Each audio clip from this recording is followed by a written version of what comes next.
Hey everyone, welcome to the Summit Learning Family Workshop.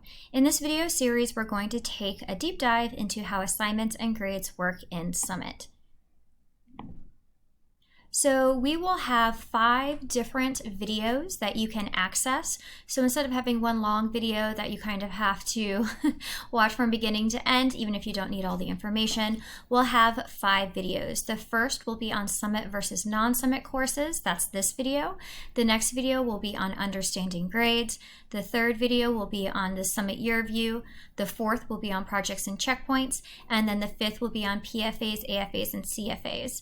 When these videos are released, there will also be a Q&A form that goes out where you can ask follow-up questions, and then a Q&A kind of answer sheet will go out, or a reference sheet will go out for you to see the answers to those questions.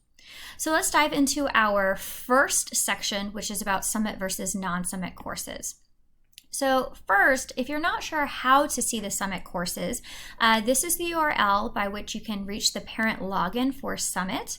And the login for the Parent Summit went out early in the school year. However, if you didn't receive it, or if it's not working, or if you've lost it, you can email tech@rthighschool.org to receive that login information. All right, so let's talk about Summit versus non-Summit courses. What are the differences between these two types of classes? So first off, I want to ask you, what do you think is the biggest factor in deciding whether a class is or isn't on Summit? Is it the class size, the curriculum, the grading, or teacher's choice? So if you answered curriculum, you are correct. So with Summit, we'll see that the majority of the Summit learning classes are English, history, science, and elective courses. And we'll see that our traditional classes that are not in Summit are our math, engineering, and AP courses. And so the reason generally why this is because of the curriculum demands for these courses. Math and engineering both use a lot of digital tools that don't function within Summit. And so we found that within our Summit for these classes, there would essentially just be a ton of links taking kids out of Summit. And so we didn't want to have kids go into Summit to then leave Summit to access things like Delta Math. And so we've taken these classes outside of Summit as they tend to work better as a standalone class in a traditional setting. For the AP courses are treated as traditional classes because of the curriculum required by AP Board. There's a lot of curriculum components that don't work well within Summit, and so we've pulled the majority of our AP courses out of Summit Learning. And so if you have a freshman, for instance, you'll likely see that the majority of their classes are in Summit Learning, but as students move forward in high school, getting to their junior and senior years, we'll see fewer and fewer classes in Summit and more kind of traditionally structured classes. Now, next question, how does grading differ between Summit and non-Summit classes? Grades decrease versus increase. There is a final versus no final. There is a semester grade versus year grade, or there's no difference. So if you answered A or C, you are correct. So those are the two primary differences between Summit and non-Summit classes. Let's dig into what this means.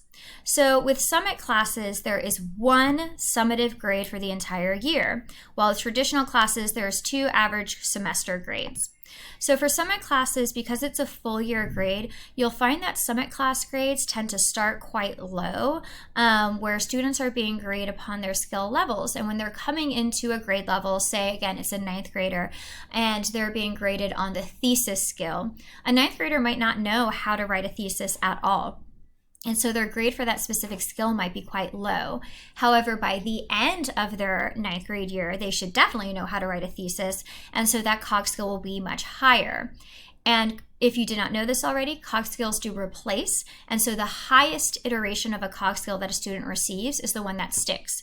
So if a student received a 2 on the thesis COG scale at the beginning of the year, but a 6 at the end of the year, that 6, which equates to a 100%, would replace the 2.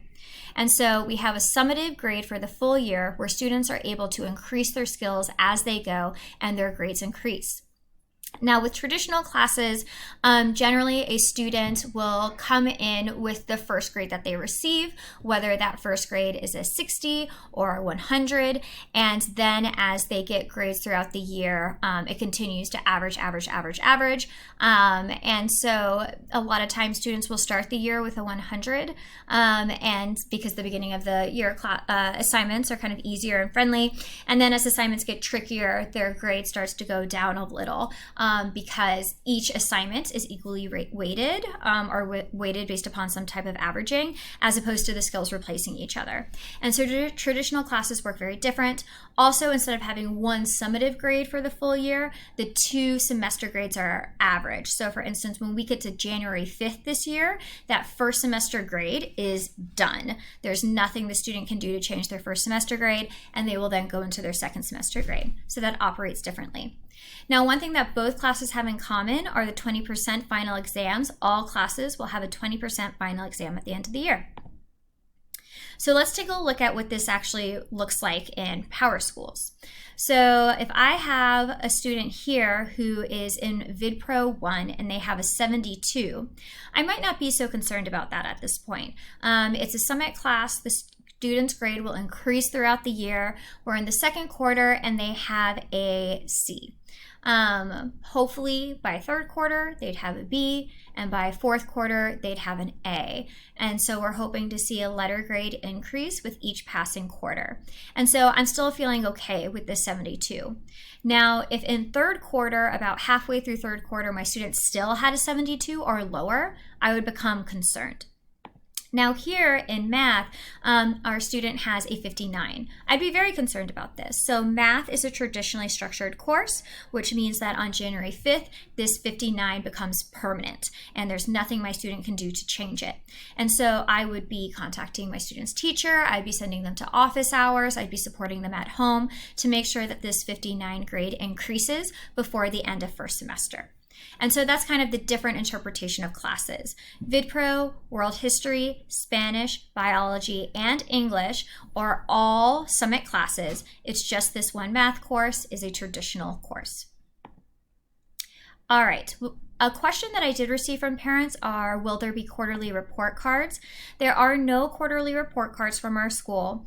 Ninth graders are receiving emails concerning missing work as they're still getting acquainted with how to kind of access their grades. But for 10th, 11th, and 12th grade families, please access grades in Summit and PowerSchools to see how your student is doing. So what other questions do you have about the difference between Summit and non-Summit classes, or is there anything that I can clarify? If you do have any questions, please make sure to go to the Q&A forum, submit that question, and I will make sure to get the answer to you. Awesome. Thank you so much for joining this first video. Maybe I'll see you for another. Bye.